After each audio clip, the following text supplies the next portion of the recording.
برای دیدن تو بیقرارم تا بیام از سفر، بیام و حلقه بر در بزنم که اومدم بی خبر.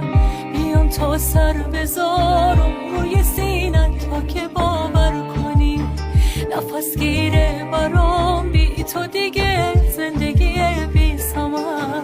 میام تا عطر موهات باز دوباره به تنم جون بده، میام تا گرمی بوسه تو به تنم خون بده. بکش دست محبت بر سر من خستگیمو بگیر، بذار عمری بمونم توی دست مهربونت اسیر. الهی من فدای اون چشات، میخوام اینو بدونی که میمیرم برات.